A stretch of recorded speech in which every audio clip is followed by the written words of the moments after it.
Welcome to our new lecture. In this part, I will explain how to access the results obtained with the EPOS in order to analyze techniques and effectiveness of supervised exercise. The assessment also helps to improve your client's workout plan. First, I would like to mention the overall of results obtained with the help of the software. Main points of this module are divided into three categories, such as the temporal parameters, angular parameters, and the indexes. The histograms and parameters are obtained using the GPS data, though keep in mind that only the information on parameters and indexes is not sufficient. Other factors should be taken into account as well. These are knowledge of Nordic walking techniques, knowledge of philosophy, biomechanics, pathology, biorhythmic data. In addition, an instructor should know how to approach a person in order to correct errors.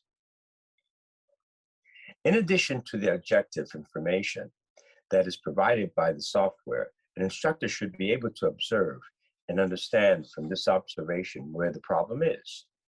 The software provides us with important data that our eye can't see. Still, we shouldn't forget about the importance of direct observation, direct analysis, video analysis, and remember that we should analyze the technique even in slow motion in order to evaluate it. The thing we have to do is to combine two elements: human skills and detailed analysis offered by technology. All temporary parameters, except the recording time, provided by the software based on the assessment of movements of the right and left sides that allow you to check the cross-lateral symmetry. We don't amble, but rather walk, engaging the lower limbs with the counterlateral upper limb.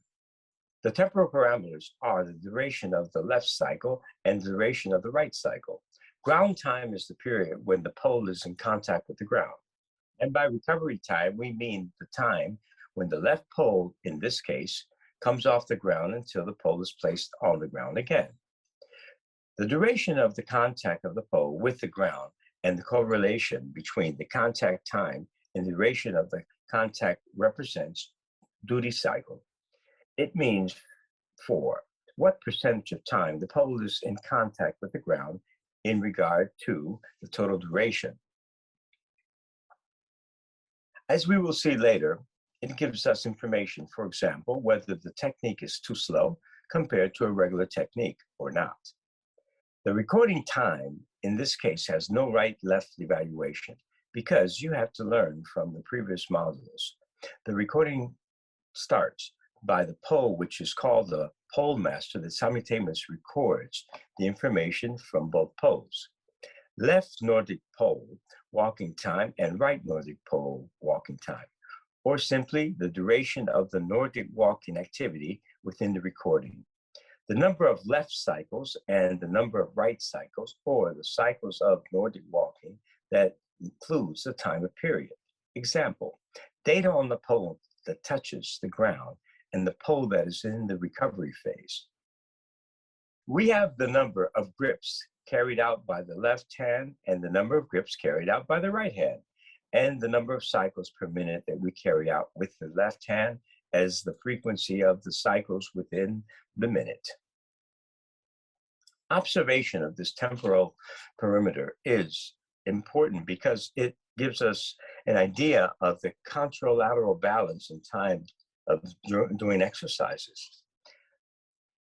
But not only this, as we also obtain biomechanical information, example, hand opening and closing, and bimanual information, the angular perimeter that the software provides during the recording, example, a value for the right side and for the left side, allows us to verify the symmetry of the two side motions.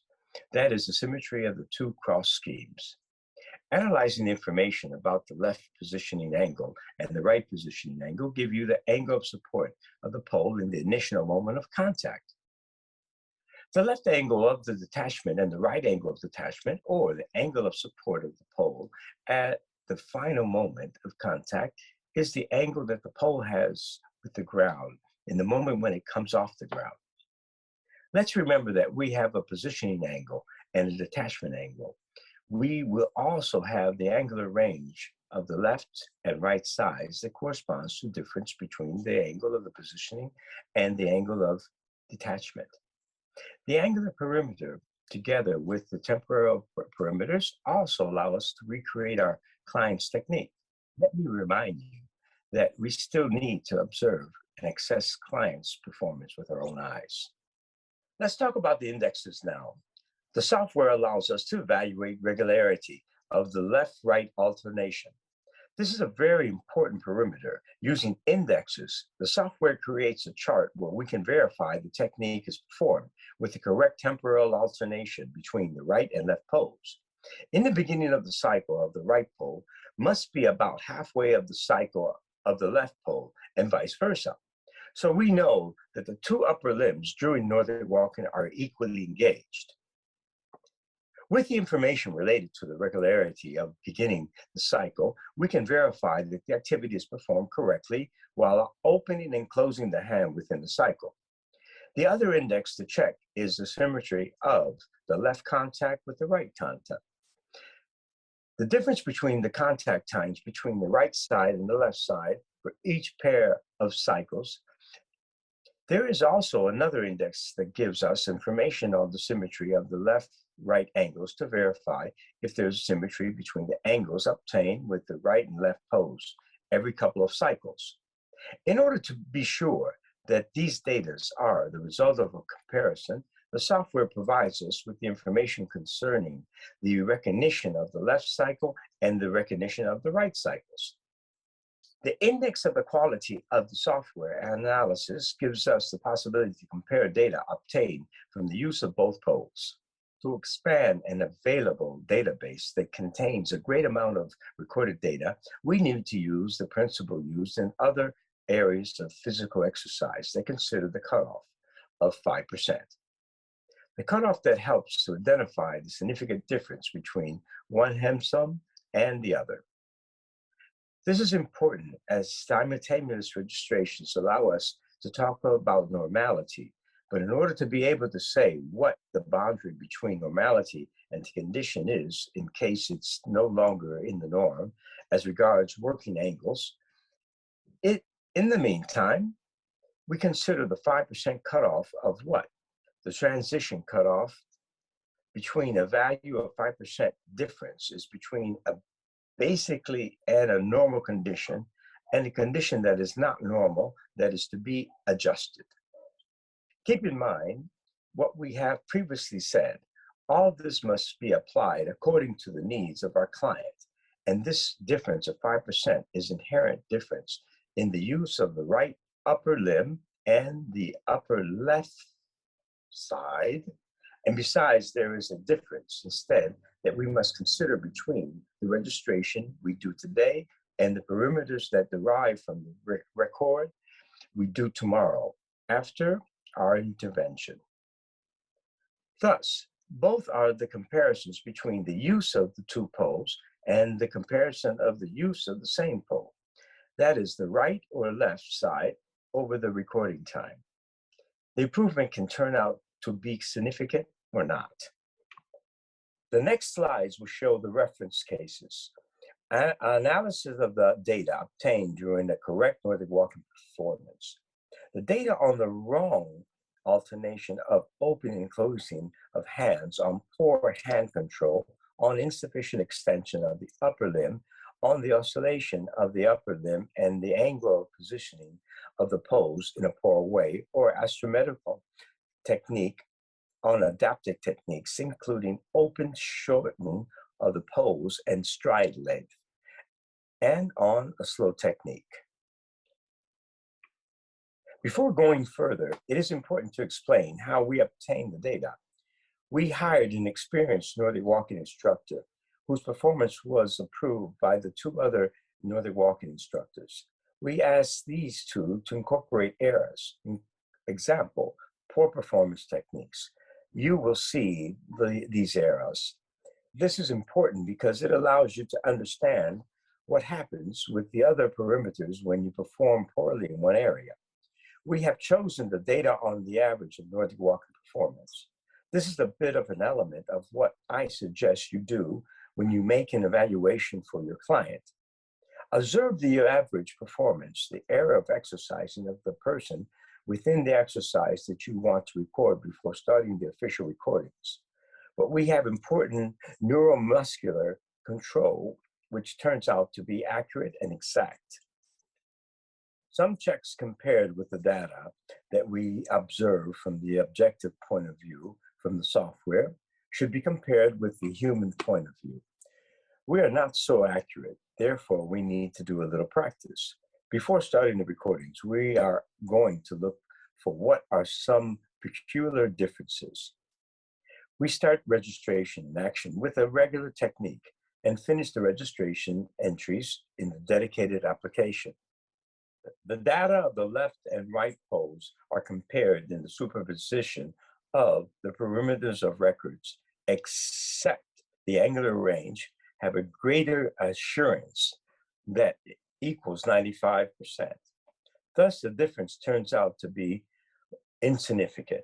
This means that the technique of the instructors is balanced. The angular range is a bit lower than 95%.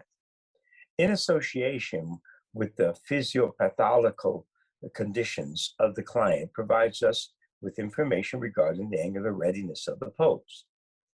Each instructor needs to be checked by other competent people because we miss what is called a visible feedback.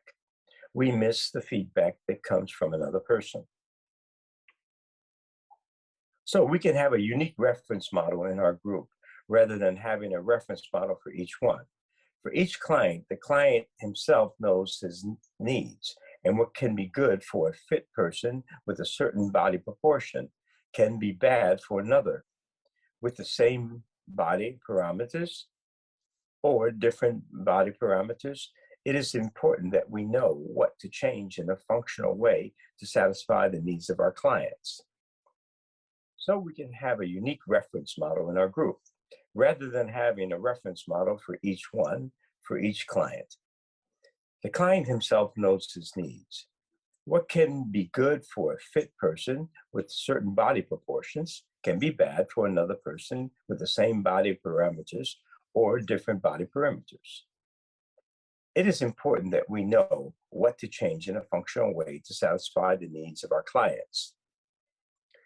We should make an effort to adapt the techniques, but up to what point? We then go back to the topic when we go to observe what turns out to be the comparison of the left and right perimeters. As we see that on this image, the perimeters are well synchronized. There is a symmetry of performance. When we observe it as the chart of the frequency of use of the different working angles of the registered data, this is the ideal inclination of the pose during the practice of a correct technique. This is independent of the structure of the person because the poses are adapted according to the body perimeters to the structure of the people. It does not obviously mean that such results should be achieved at any cost. Generally, this basically represents an ideal condition with the ideal pose, averaging working angle and the body perimeters, because you know that the pose fit not only the individual stature. There can be a person who has upper limbs that can have shorter limbs. And these elements should be taken into consideration because you can take into account not only the stature or height and different body perimeters, as the poor choice of pose will lead to the poor Nordic walking performance. That's why I tell you it's important to keep the observation if you want to see the difference and you want to find where the source of error is. This is why it's important to be attentive and check video recordings. The observations must be carried out in dorsal, lateral, and frontal positions. And in that moment, when you analyze the indexes, it confirms the adequacy of the use of the hands and the symmetry of the technique, the adequate alternations of work of the two sides. The irregularity of the left-right alternations, which turns out to be the norm, the regularity of the grip cycles turns out to be the norm and is 100%. Left-right contact symmetry. It turns out to be normal if it doesn't achieve 100%. The right-left corners, it turns out to be normal at 96 as a recognition of right and left cycles. You won't necessarily have to get 100% performance in all perimeters. In many cases, it's impossible to do. I repeat the reason, because it is true we have a neural motor control that turns out to be well balanced. We are always talking about something that goes through a subjectification and through an expression of what is the motor action is. That may not be quite so balanced, and this difference may be a difference of some skills. That does not necessarily need to be corrected, but because they change, it could be a return to the norm the next time. The things we rather have to worry about are the microscopic differences. This is why we speak of a cutoff of normality. That is why we talk about a difference that is considered normal, the most and the not below the percentage. It depends on the benchmark of a percentage, which is not long as 2%. In this case, I entered it in a percentage of 5%. But why could it be even higher? Then we'll see in the updates that the Gable will provide us over time, which are according to what daily practice is, according to what the data are. What is the element?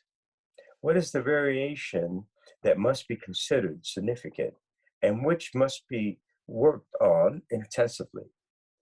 Then these recordings are as a reference recordings because we are always talking about the same person we are going to analyze. The data is obtained on a poor alternation of hands opening and closing. We ask the instructor to carry out the correct technique with a poor hand alteration, both from the point of view of entities and from the point of view of coordination. We can consider using the example when we meet a client and a lack of biomanual skills. This is important. We asked to only change the opening and closing of the hand. Let's see what conclusions we made. The data, therefore, analyzing the perimeters show us that in the presence of poor alternations of opening and closing of hands, we do not try to find only the number of cycles and number of hand grips alternate. We do not need to find even the most angle of the use of the pose altered. If the hands do not work in an adequate manner, the positioning longer than the recovery of the pose can be influenced by the moment of presence of the bimanual incompetence. And therefore, we can obviously result in the relative angular range being altered and based on what the problem is. Poor hand performance impacts the use of the pose and the working angle of the pose. One mistake leads to two problems.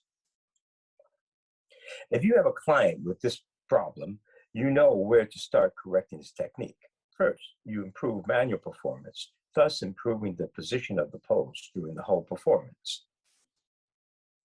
You see in this image of the perimeters that number of grips of the hands turns out to be clearly different, and therefore the problem can be in the right and left hand. Your problem must not necessarily be the right problem. It depends on the time registration. If you have a 1 minute record or 3 minutes, you face what an average angle is that turns out to be slightly different, then you will see the difference in the positioning, which turns out to be slightly different. I will show it later in the next image. The average results are the results of the reference data. The positioning angle is higher, as well as the differences in the angle of detachment and the angular range. This is what happens when putting together the observation of distribution of the angles and the superimposing the recordings carried out with an alternation of opening and closing of the hands, with the reference recording provides in the presence of the inappropriate alternation of opening and free hands, closing the frequency of the use of the different work angles. As you can observe, a shift to the right of the work angles with respect to the reference techniques for the pose. In this case, the pose work more vertically on average, and in the moment in which observing what the indices are, I find myself faced with a condition in which the regularity of the left-right alternation is still within the norm. But the regularity of taking the cycle where the problem was turns out to be largely to the norm. The symmetry of the left-right contact, probably because we face an incompetence, the asymmetry of the left-right corner of one side has a problem in respect to the other, which basically leads to a different angle of the pose in association with the fact or bimanual incompetence. While recognition of the cycles equal 100%, in both cases, it represents the guarantee that the comparisons were made in the right way and the registrations are valid.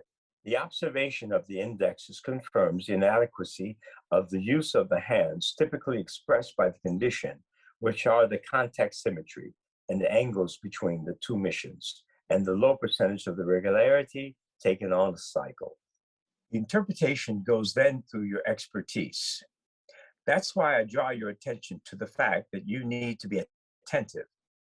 When you go to put the comparison of the graph of the distribution of the angles between the recordings carried out with lack of extension of those carried out in standard technique conditions, it is possible to observe a shift to the right of the working angles with respect to the reference technique for the pose will work more vertically in this case, not due to bimanual incompetence, but due to lack of extension of the upper limb, which is undoubtedly linked to an adequate length of pass can also be linked. This is what happens most frequently when it can also be linked to a pole that you have chosen.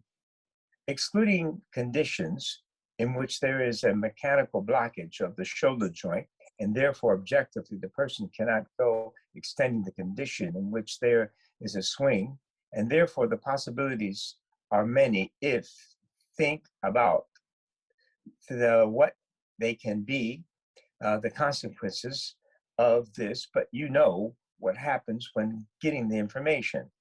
But what happens when you can insert an upper limb extension deficiency? Let's see what happens with recordings made with an upper limb swing and an inappropriate pole position angle. That is, the upper arm that swings does not open the shoulder, but the elbow, as therefore the arm does not move the forearm. And the pole will consequently have an inappropriate positioning because there is no movement of the shoulder. What comes out in the presence of your upper limb swing and an inappropriate pole positioning angle?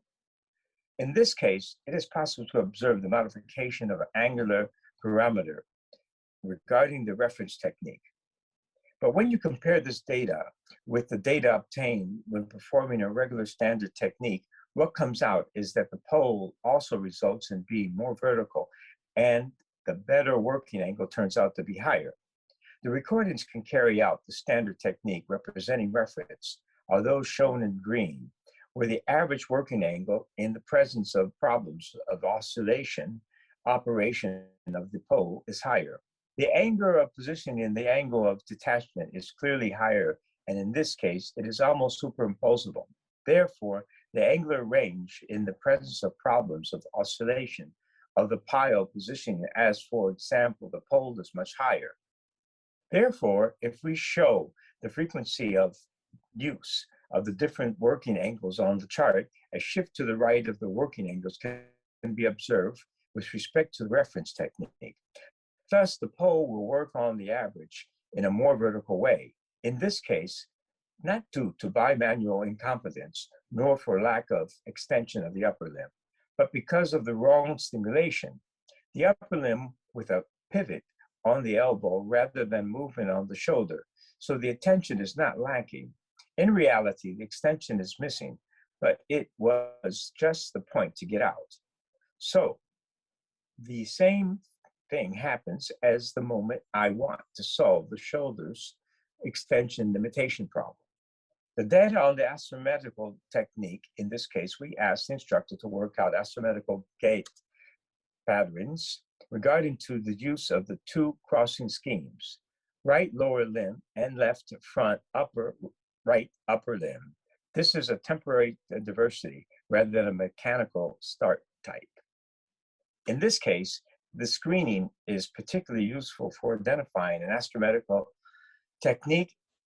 In fact, the screening shows the first characteristics of the asymmetrical technique and the left-right permanence regularity perimeter, which is an index providing the information about the overlap of the sinusoidal trend of the use of the two upper limbs. The more we use the upper limbs adequately alternative, we can achieve up to 94%.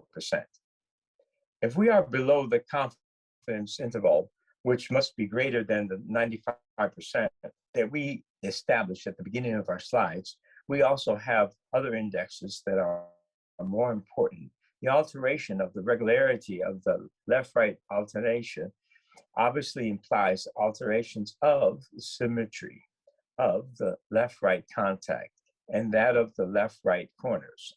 Simplifying, if there is no left-right alternation irregularity, it means that there are overlapping phases of the use of the lower limb and the upper limbs while walking, or that the two pairs of lower limbs contralateral with upper limbs can also have a different contact duration and different working angles.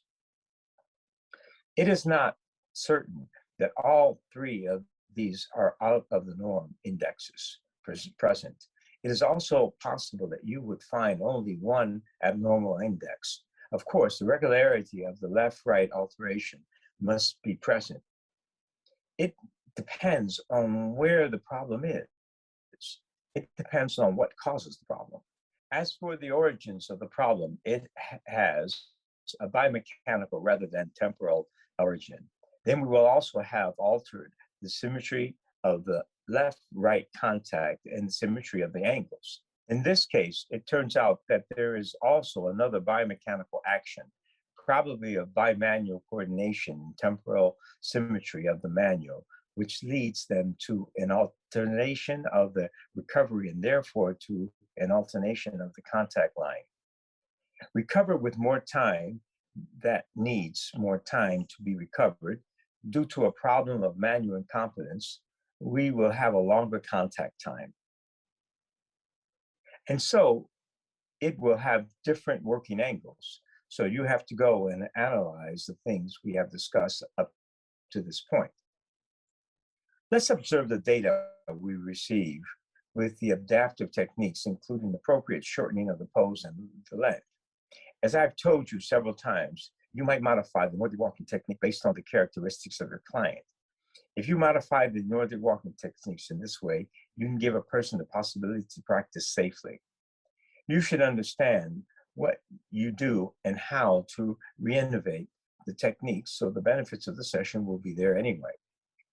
But when I want to shorten the pose and the length of the step, for example, the presence of the arthrosis problem, the coax femoral joint, rather than the ankle, rather than the importance of knees. In the presence of the appropriate shortening of the pose and the length of the step, while keeping other elements of the Nordic Walking technique intact, an increase in the working angles of the pose with respect to the reference technique will be observed. That is, we will have the pose placed more vertically because the step is shorter, allowing the person to go and perform adequate flexion extension of the shoulder, having all the elements to give the possibility for the person to maintain all characteristic aspects of Nordic Walking in the presence of a shorter step. I have to shorten the pose because in this way, the upper limb flexes and extends, keeps the positives on the line. Simply shortening the step length without shortening the pole, a person would also lose the extension of the upper limb, as this means losing the swing, as well as many positive chore efforts. You can see on the action graph the results compared to what appears to be reference recorded data. You have a shift to the right from the average working angles. Let's look at what are the distinctive features of the data on the slow technique. This turns out to be very vision because it is very simple to obtain data with the drag technique compared to what is the reference recording. We will have a longer duration of contact with the sides, which turn out to be the lower because we would not have more contact during the cycle. Present recordings were carried out with a slow technique. We can also find the left-right contact symmetry index out of the norm. If, for example, we perform on a ground that turns out to be uneven, therefore, we will face a condition in which the pole jumps every now and then, and the symmetry index of the left-right angles can be found out of the norm. In association with the observation of everything else, example of the place of what happens during the recordings, I must not forget I have to screen my clients during the sessions, and I have to note during them what are the distinctive elements to cross them with results that I have or from using the e-polls. I hope I have given you a detailed overall of those examples that will be useful to you. We have broken down the most frequent errors. We have tried to provide the ideas that follow us to improve your daily practice. There are elements that you must not forget besides all those we have already mentioned up to this point. Point 1, the starting point is the person with the psychopathological as well as the anthropogeometric biomechanical characteristics. Point 2, angular reference elements are important but are not absolute. Therefore, it is more correct to create a reference model for each person or for a group of similar people rather than an absolute reference model because people are different, have different problems, and have different needs. Point 3, before making the official recordings, it is important to have the person exercise adequately with the required exercise. Point 4, to create tailored training, it is important to standardize the exercise, its duration, and the basis in order to obtain a comparable data. Point 5, the presence of electronic equipment and data does not exempt you from the need to use fundamental visual evaluations. It means that, first of all, it is necessary to recognize the characteristics and the needs of the technique of the person to be evaluated. Point 6, based on the physical, pathological, biometrical, biomechanical characteristics of your client, you might adapt the technique in a conscientious and functional way. I hope I have answered your questions and you have gained an insight into certain Nordic walking techniques and some common Nordic walking mistakes. I wish all of you the best in your professional life. Thank you for your attention.